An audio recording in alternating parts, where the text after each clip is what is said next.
3,000 years ago, an Egyptian scribe wrote a labor contract, not a hymn, not a creation myth, a contract. It names the workers, specifies the work, and describes the consequences of non-delivery using the same legal verb the Egyptians reserved for breach of treaty between sovereign states. The workers listed are not human. The payment is not grain or copper. And the document exists. It has a catalog number. It has been examined by credentialed Egyptologists. It has been described in peer-reviewed literature as anomalous administrative language in a ritual context, and then set aside without further analysis. That phrase is doing considerable work. It is the scholarly equivalent of filing something under too difficult to explain and closing the drawer. The drawer has been closed for 55 years. What follows is what happens when you open it. If suppressed ancient history is what you're after, subscribe now. Every week, we read what institutional Egyptology files away. The document in question is not obscure by location. The Ptolemaic Temple of Edfu, situated on the west bank of the Nile in Upper Egypt, is one of the best preserved temple complexes on the African continent. Tourists walk its outer courts daily. Guidebooks describe its reliefs in careful detail. What the guidebooks do not describe is the inner sanctuary, specifically the chamber designated in the Oriental Institute's survey record as EDFS Chamber 3, North and East registers. The inscriptions on those walls constitute what Egyptologists call the Edfu building texts, a corpus of hieroglyphic writing covering the cosmological and construction history of the site. The primary academic treatment in the English language is Eve Raymond's 1969 study, published under the title The Mythical Origin of the Egyptian Temple. The word mythical is in the title. That choice was made before the analysis began. Raymond's work remains, more than 50 years later, the only book-length treatment of the Edfu building texts in English. Her translation renders the beings described in the texts as the ancestors, and their activities as the mythical creation of sacred space. Her transliteration, the raw phonetic transcription recorded before interpretive gloss is applied, tells a different story. The mainstream position, restated in John Bain's 2007 survey of Egyptian cosmological literature and in the Oxford Handbook of the History of Archaeology, is that the beings in these texts are symbolic representations of natural forces. The construction sequences are understood as ritual reenactments of divine order. The consensus decided what the texts meant before reading them as documents. The anomaly is not subtle. The Edfu building texts do not read like the Book of the Dead. They read like a site survey. The word seket, meaning measured plot or surveyed ground, appears 14 times in the relevant passages. The word for divine presence appears 0 times in those same passages. The beings are assigned specific functional roles: those who level, those who set the first stone, those who calculate the angle. Each role carries the technical determinative, the grammatical marker the Egyptians attached to engineering and construction vocabulary, not the religious determinative used for priestly functions. And then the texts describe a reciprocal arrangement. The beings perform the construction. In exchange, they are owed something. The verb governing that obligation is iri keret, to fulfill an agreed condition. The same verb appears in the Kahun papyri in the context of labor contracts between the state and specialist craftsmen. It appears in trade records from Deir el-Medina describing obligations between the crown and foreign quarry workers. Not a prayer, not an invocation, not a poetic rendering of celestial mechanics. The vocabulary is administrative. The grammatical structure is contractual. The determinatives are engineering markers. Read without the interpretive filter that decides in advance that ancient people could only discuss construction through the language of myth. This is a labor agreement. Parties, terms, deliverables, and a clause about what the builders retain access to when the work is complete. The beings themselves are designated using a compound term that Raymond translates as the exalted ones of the first occasion. The phonetic rendering is AAUTP. The word achro in other contexts designates transfigured or transformed beings, the same root used in texts describing the condition of a person after physical death. These are not gods performing metaphysical acts. The designation classifies them as entities in a changed physical state. Column 6 of the East Register contains the passage describing their method. The hieroglyphs build around the verb wbn, to rise or to shine upward. Applied to the sun, it describes ascent. Applied to stone, in the engineering texts of the Deir el-Medina administrative papyri, it describes vertical lift. The object of the verb carries the determinative for large quarried stone. The agent performing the action is the akuv tepi. The stone rises. The transformed ones cause it to rise. Column 8 describes the positioning phase. The verb smn follows, meaning to establish or to fix in permanent position. Between the rising and the fixing, the text inserts a phrase Raymond renders as by the power of the sacred word. The phonetic sequence is ba nehe, meaning in the presence of continuous sound, or through the medium of perpetual vibration. The word nehe in astronomical texts means eternally cycling.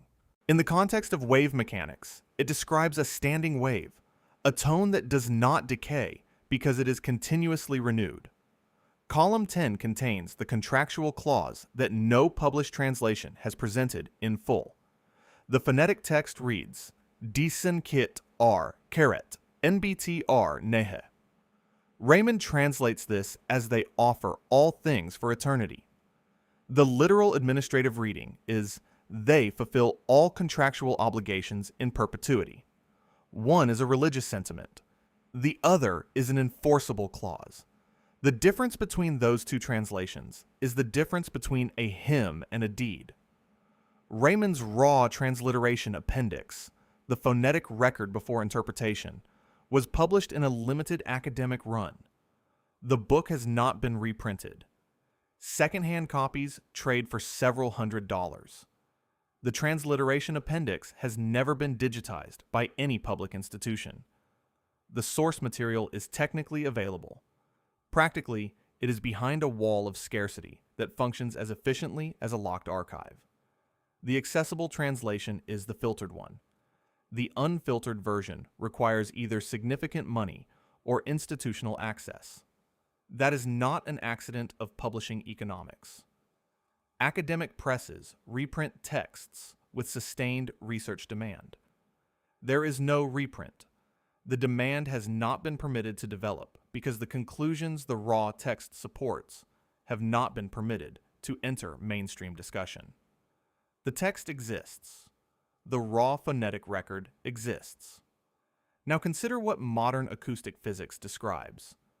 In 2019, Dr. Asier Marzo and his team at the University of Bristol published findings in Physical Review Letters demonstrating that a hemispherical array of ultrasonic emitters, multiple sources, oriented inward toward a central point, generates a standing wave pressure field capable of levitating and repositioning physical objects.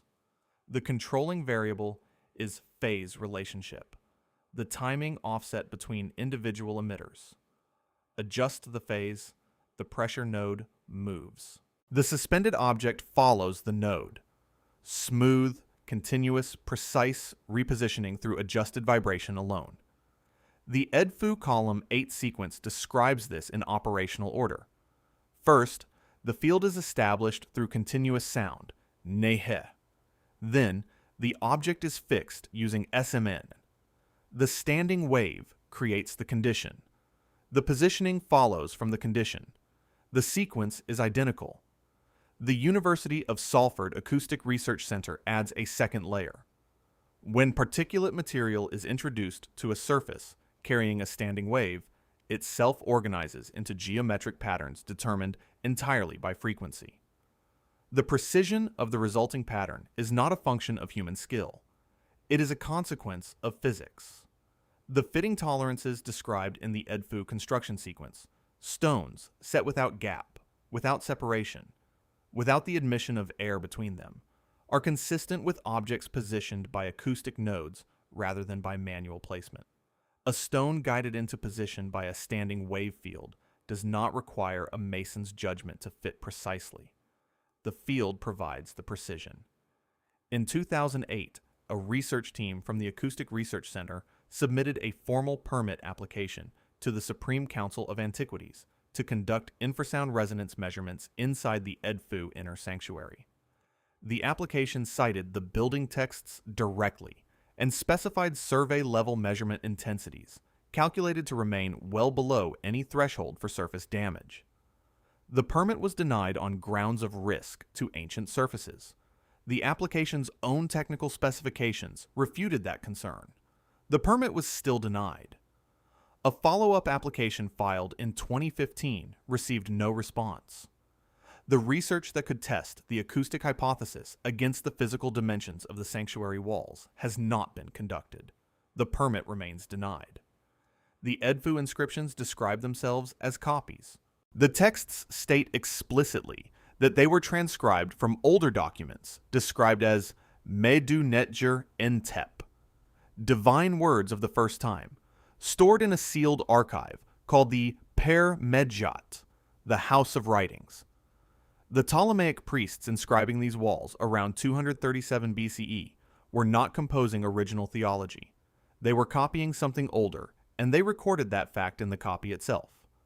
What happened to the originals has a partial answer. Around 1336 BCE, following the death of Akhenaten, the priesthood of Amun began systematic destruction of non-Amun theological archives across Egypt. Temple libraries holding texts predating the New Kingdom were reviewed.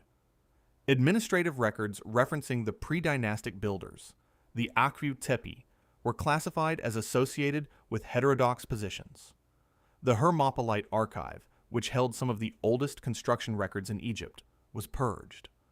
What the Ptolemaic priests copied in 237 BCE was what survived that purge. The originals did not survive it. We do not have the source documents. We have a copy of what the priests were permitted to preserve. In 391 CE, the destruction of the Serapeum at Alexandria eliminated the largest collection of pre-Ptolemaic Egyptian administrative records outside the temple libraries. A fragmentary catalog compiled before the destruction, surviving in later Byzantine sources, lists among its holdings texts classified as records of the builders before the kings. That designation appears nowhere in surviving Ptolemaic religious literature. It aligns directly with the Akh Tepi designation in the Edfu texts. Those records burned. The catalog entry confirms the category existed. The category matches the Edfu description. The source texts are ash. Napoleon's 1898 Egyptian expedition documented the Edfu complex extensively.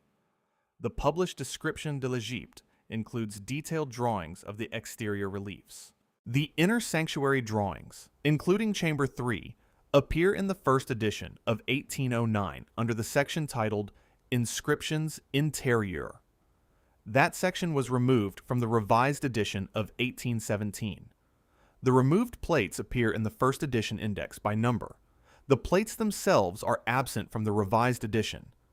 Fewer than 30 libraries worldwide hold the complete first edition. The removed plates have never been digitized by any public institution. The Oriental Institute at the University of Chicago holds survey photographs of the Edfu Chamber 3 inscriptions taken during their 1930s documentation project. Those photographs are cataloged. They are accessible by appointment to credentialed researchers. An independent researcher who applied for access in 2016 received approval in principle, followed by 18 months of procedural delays. Access was ultimately granted to a partial set. The Chamber 3 North Register, the wall containing columns 4 through 11, the columns with the contractual clause, was listed as pending conservation review. As of 2024, the review has not concluded. The original texts burned in 391 CE. The Napoleon drawings were removed in 1817. The Raymond transliteration was never reprinted. The Oriental Institute photographs remain partially restricted. 4 separate interventions across 17 centuries. The result in each case is identical. The filtered version is available. The unfiltered version is not. Now let me be clear. I am not saying the ancient Egyptians were assisted by supernatural beings with powers that physics cannot account for. I am not saying the Edfu building texts are a verbatim transcript of events outside natural explanation. Stone can be moved with sledges and ramps and organized human labor. Copper tools cut limestone effectively. Tens of thousands of workers coordinated across decades can accomplish things that still impress modern engineers. All of that is true. But the Edfu building texts are not describing ramps and sledges. They are using contractual administrative language, the language of labor agreements and state obligations, to describe entities in a changed physical state, producing continuous vibration to lift and position stone. The determinatives are engineering markers, not religious ones. The verb for the stone's movement is the verb for vertical lift. The phrase describing the method translates phonetically as through the medium of continuous vibration.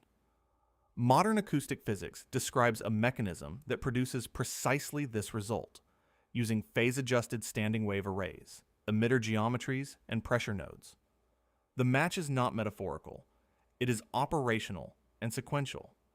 The contract in the Edfu building texts specifies what the builders were owed: access beneath the foundation stone of the first structure, without obstruction, permanently, sealed by royal oath. Ground-penetrating radar surveys conducted in 1991 and 2020 detected geometric chambers beneath major temple foundations at Giza and on the West Bank at Luxor. Right-angle geometry. Constructed dimensions. No natural geological process produces right-angle voids in limestone substrate. The chambers are there. The contract said they would be. The excavation permits remain denied. The contractual clause runs in perpetuity. So, apparently does the denial. The